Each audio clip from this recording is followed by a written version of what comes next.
Hello, my name is Gordy Hawke, and this is Community Connect. Each of us has stories that help us to understand and to explain our world. I have been very fortunate to have met many interesting people who have had a positive, profound impact on our community and far beyond. People who have had incredible life experiences and fascinating stories that help us to better understand our world. And they help us to connect with each other. And Community Connections is about those people and about their stories. And I'm sure that you will enjoy meeting these amazing, amazing people as much as I have. Thank you. Enjoy. Welcome to another edition of Community Connections. And I'm delighted to have today a marathon runner, a fastball player, and a good friend. And I think he's a bit of a magician. So I'm going to say that he's going to be able to come out. Ferg Hawke, abracadabra! Look at that, he magically appears. That's almost as magically as you run and as magically as you threw balls to me to apparently catch, but the batters often got in the way of them and hit them out. So Ferg, didn't wear any gloves out catching me, did you? Not too many. So Ferg, tell me a little bit about your life in Surrey and how you got involved in running. My life in Surrey, well, I was born in New Westminster, but we were living in Cloverdale at the time. So I've basically lived in the Cloverdale and White Rock, South Surrey community my whole life, all 62 years of it. How I got involved in running is I basically got a little bit heavy, a little bit out of shape, and went to see my doctor about something, and he checked my blood pressure and was quite concerned at how high my blood pressure was. I was in my late 20s at the time, and instead of being too concerned about my sprained ankle or whatever it was, he wrote me a prescription for blood pressure medication, told me I was at high risk of things like heart disease, diabetes, and stroke, and sent me on my way. So I went home and decided rather than fill that prescription, I would maybe start looking after myself a little better. I started eating a little better, and I started running to help facilitate the weight loss that I needed to do. And that's how I got started running, and very recreationally at first, and then it kind of evolved into something a little more serious. Well, I can remember being at ball practices and you were training for your first Ironman, I think it was, and you didn't know how to swim at that time. It was a triathlon. Yeah, I'm still pretty average at it. Yeah, in '89, and I was still playing ball with you and the guys. I did my first 10K, which was the Vancouver Sun Run in April. In May, I did my first marathon, Vancouver Marathon. In June, my first short course triathlon. In July, I did my first Olympic distance triathlon in Vancouver, and then I did Ironman that same year in Penticton. So I kind of jumped in with both feet, and definitely liked the way I felt. I lost about 40 pounds overall. I was down to a little under 180 from 220, and blood pressure levels returned to pretty much normal. So yeah, it was a good move. And that's sort of the story of your life, isn't it? Sort of going all in with things and not. Yeah, for sure. And it's probably why I was in the situation I was in the first place. I was all in with cheeseburgers and beer back then. So I had to kind of change that a little bit. So yeah, definitely went all in with the running and the triathlon and stuff. And yeah, it definitely changed my life in a positive way. And it's taken me to a lot of different places in the world for sure. Yeah, I remember being at your first Ironman, and Glenn LaHaye and Clara and I had driven up to it. And I remember you coming out of the water way near the back, and knowing how hard you'd worked, I burst into tears as you're coming out of there. And Blair said, what's wrong? And I said, I don't know. It's just, and then the cycling, and you were moved up, and then you finished first in your age group in the run. Yeah, it's not a bad way to have it. If you're going to be crappy at anything at Ironman, it's probably better to be crappy at swimming, because it's kind of the smallest piece of the puzzle. And come out of the water, I was probably about 800th, and then to finish the race, I think that first year I finished it maybe 60th or something. So you're basically passing people all day long. So that was definitely a good thing. Yeah, a great thing. Tell me about some of the races you've been in, the Marathon des Sables, the Badwater a couple of times. And didn't you do a double marathon in Australia as well? Maybe you could tell me a little bit about those. Well, it kind of evolved after that first year and doing Ironman in '89. I ended up qualifying for the Hawaii Ironman, which was a bit of a surprise. I didn't even know what that was at the time. And somebody, after hearing my time, went, "Hey, you might have qualified for, Kona, the World Championships." And I'm like, "Oh, was that a thing?" And so we went down the next morning and looked. There was a list, and I was qualified for Hawaii. So we did Hawaii the next year. And the whole family went over, my mom went over, and I had my son Carter at that time. So that was, and Bill, my brother Bill, and he ended up qualifying as well. So we all went over and had an amazing experience with that. And then over time, I did triathlons for about another 3 years or so, but was finding that just the time and training for the three disciplines with, now having two kids, my daughter Connie came along, was pretty time, consuming. So I decided just to focus on running for a while, and started out with a shorter ultra marathon called Chuckanut Mountain 50K, which I surprised myself and won that, my first 50K. And then I went down to Portland, Oregon and ran a 50 miler and won that. And then went up to Penticton and ran that 100 miler that you and Blair and John drove up to, and appeared on the course about mile 92, I believe. I was staggering through the dark and the trails, and you guys popped out and handed me, if I remember correctly, it was a cold, I think it was a Coors Light, and I took a slug of that, and that seemed to get me to the finish line. And I ended up winning that too. So what I discovered during that whole process, though, was that the harder the race, the more discussion, the conditions, the hotter or the crappier the course was, the better I seemed to do overall. So to put that theory to test, I decided to trick a couple of buddies of mine, Jerry Van de Wint, my great friend, and David Secord, my other great friend, and they were pretty easy to trick. So I tricked them into going over to Africa with me to the Sahara Desert, and we all three of us ran a race called the Marathon de Saba, which is it's 5 stages over 6 days through the Sahara Desert, about total of about 150 miles.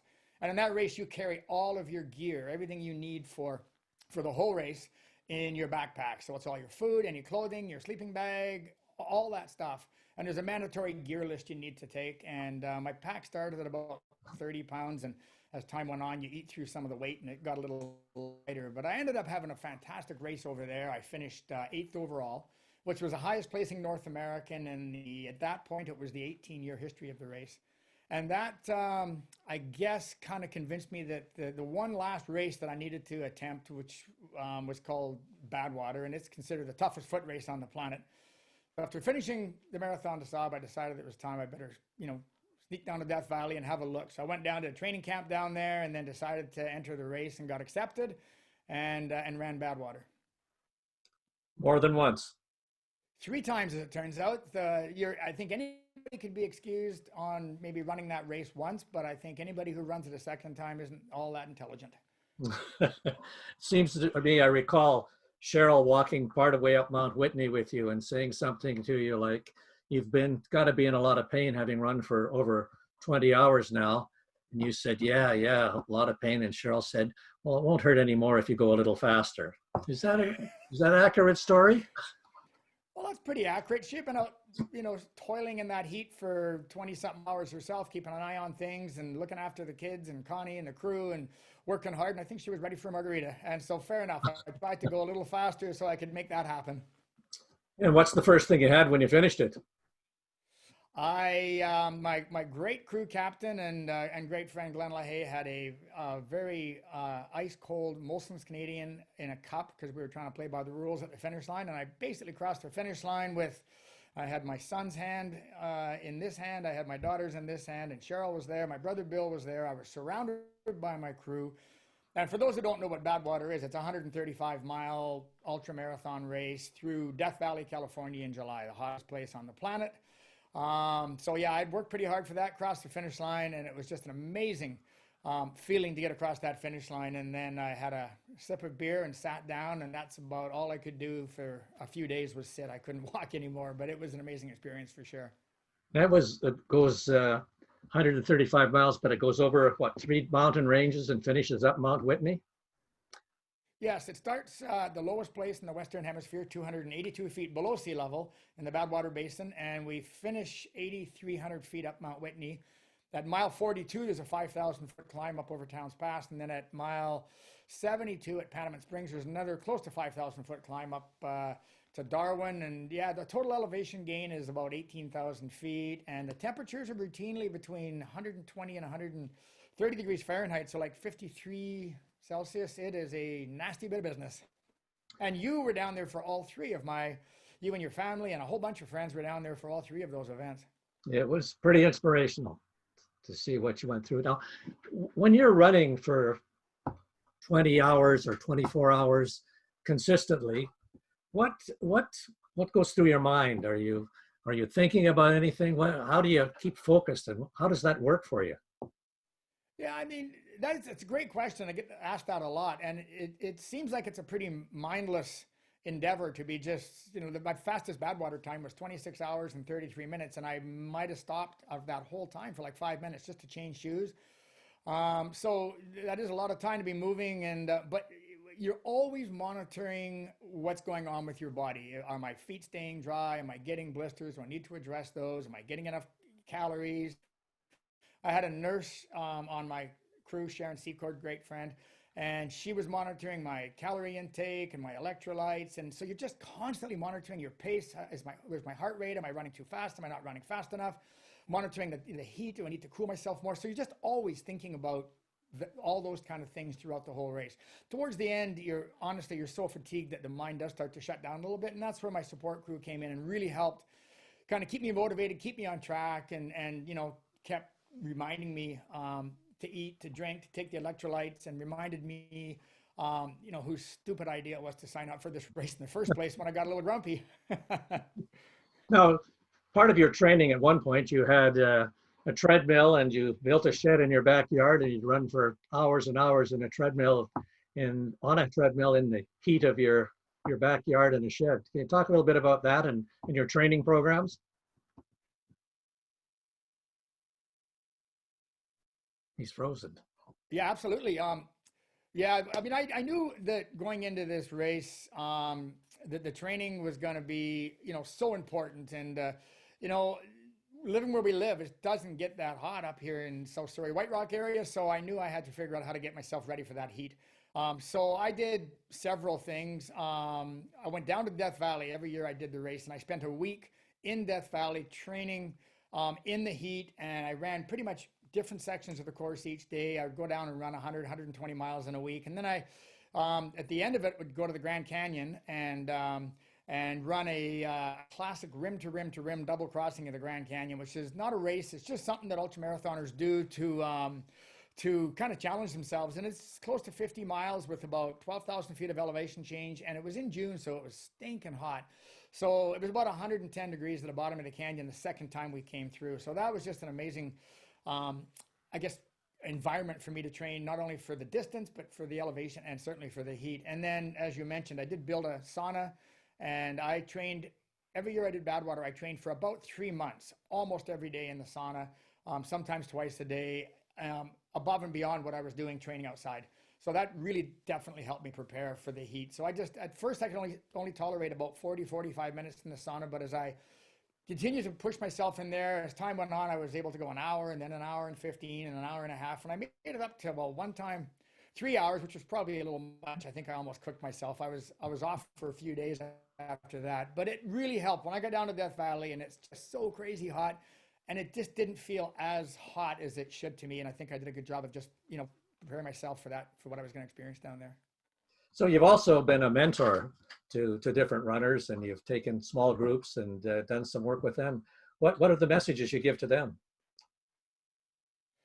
I think the one thing I've learned, and I try to pass it on, is that we're all capable of extraordinary, and whatever we put our mind to. And oh no, I lost my mic. Stand by, everyone. It's not my mic. It's my ear thing. Are we back? I hear you now. We're back. Yeah, so just that we're all capable of extraordinary, and it doesn't have to be running or triathlon, but whatever we put our minds to do, I think we're all capable of doing more than we realize if we have the desire and the passion to do it, and if we are willing to put in the time and the effort it takes, then we can all achieve extraordinary things. And I think for me, it was running. As you remember, when we first started playing ball together, I was not a runner. I was, if I hit a single was my main go-to. Occasionally I would hit a double, and that's about as far as I would run if I didn't have to run any further than that. So, looking back, being a complete non-runner and then coming within 7.5 minutes of winning the toughest foot race on the planet, kind of proves that we are capable of doing amazing things if we put our mind to it. Yeah, and I think it takes amazing people to be able to focus the way you focused and the way you be able to train and do that. And I think that's an important message that you give to everyone and your life. And you could talk a little bit about Connie and the running she's doing, and Carter and how they've got involved, and how Cheryl and your family has been involved, and how Will's been there taking pictures for you all the time, and the kind of support you've had around you has been pretty remarkable as well.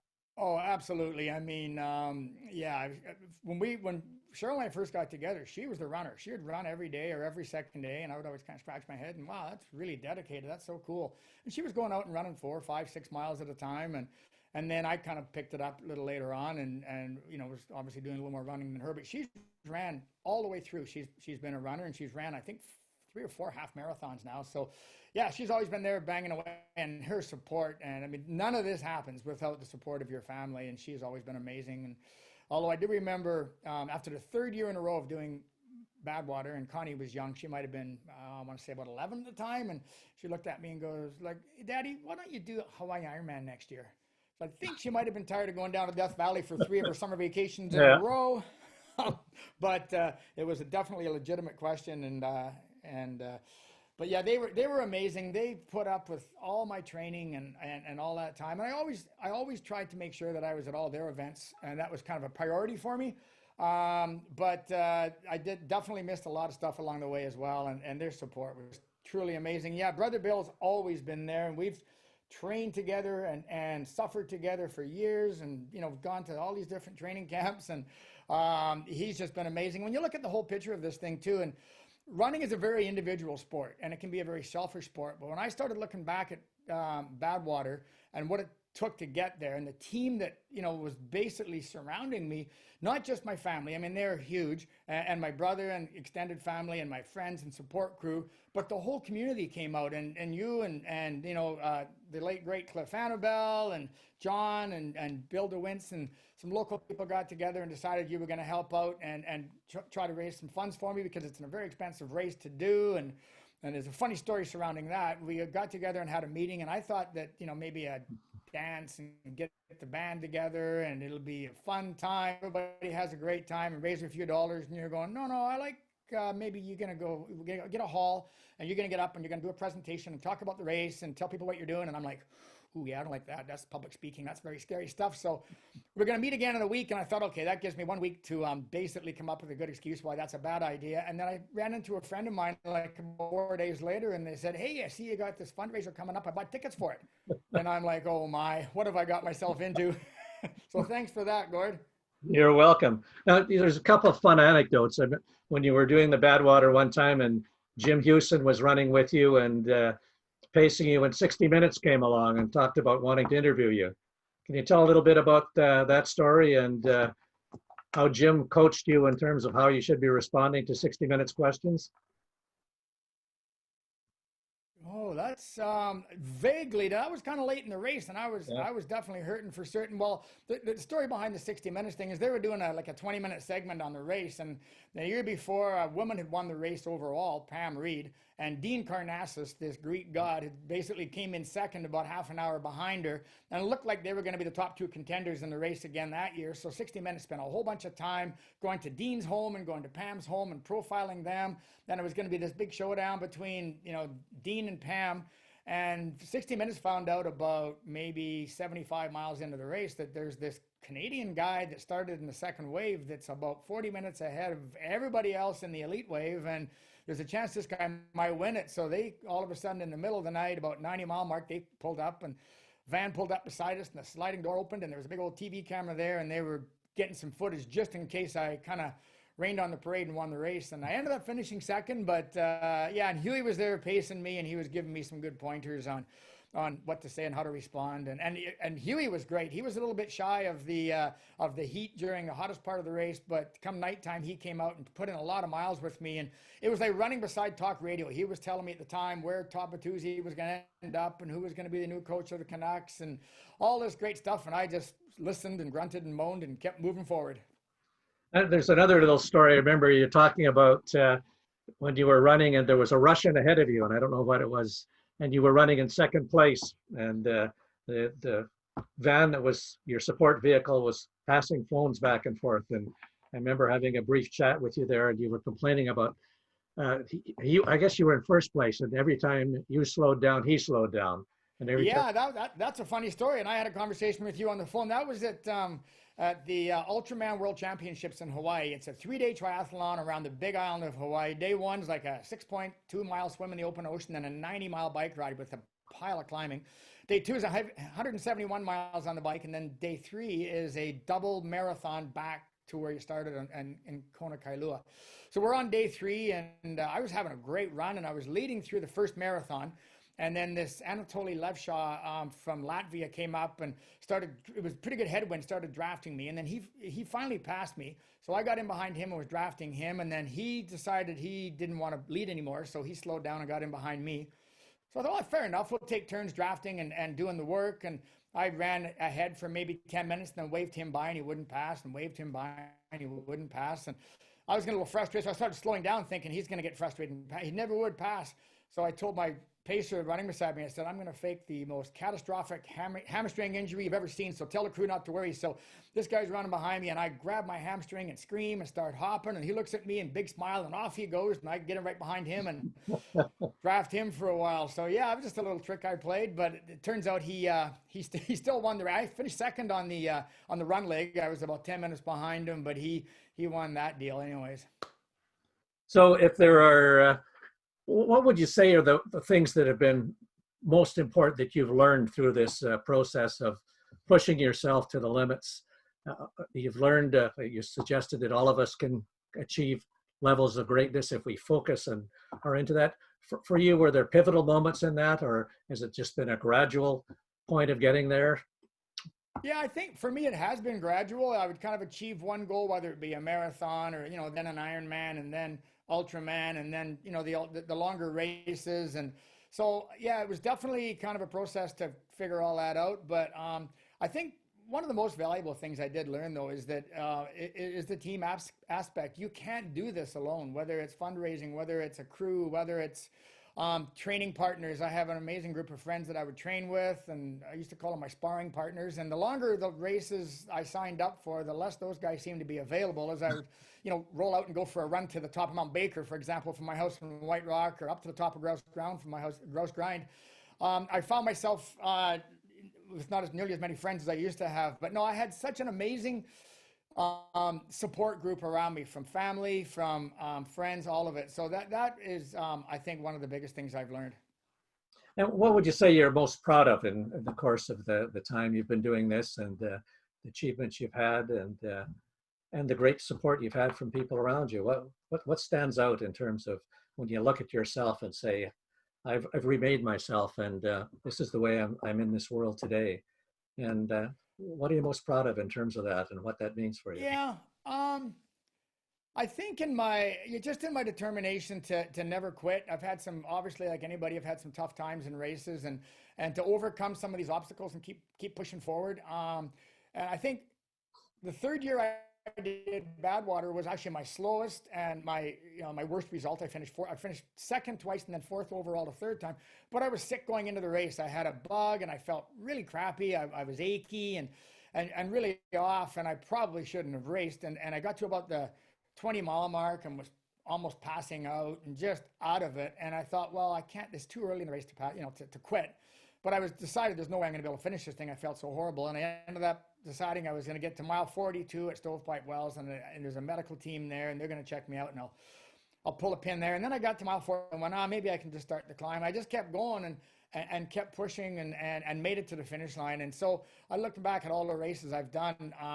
That was one of my toughest races. I mean, they're all tough, but the fact that I probably shouldn't have even been racing and I was sick and still managed to finish, I think, and just push myself beyond that, I think I'm proud of that. And to be quite honest with you, in a more general sense, I'm so proud of my kids. Both of them have done amazing things. They're amazing humans. They contribute to society in a very positive way.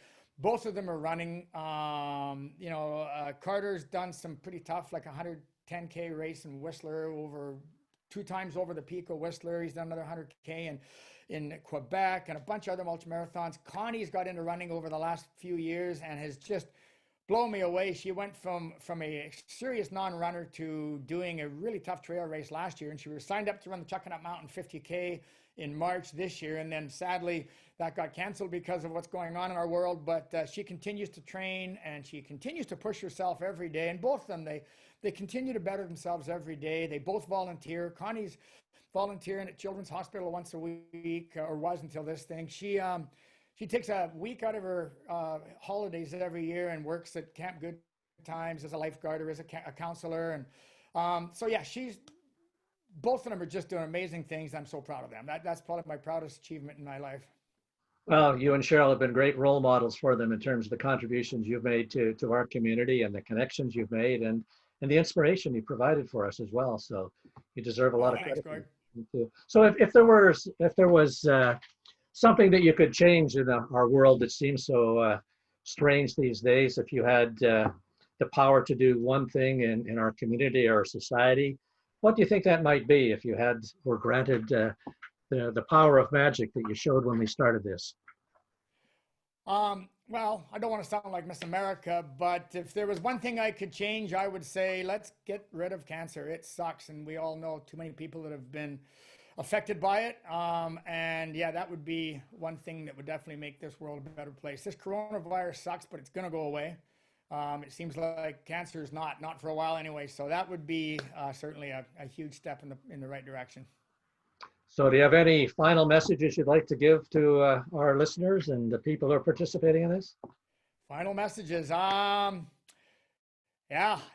just whatever your passions are, whatever your dreams are, sometimes these things can seem a little overwhelming and maybe a little too much, but if you just kind of chunk away and take them, little steps at a time, back to my last statement, I think we can all achieve remarkable things if we just put our mind to it and have the passion to do it and are willing to put in the time. So yeah, follow your dreams.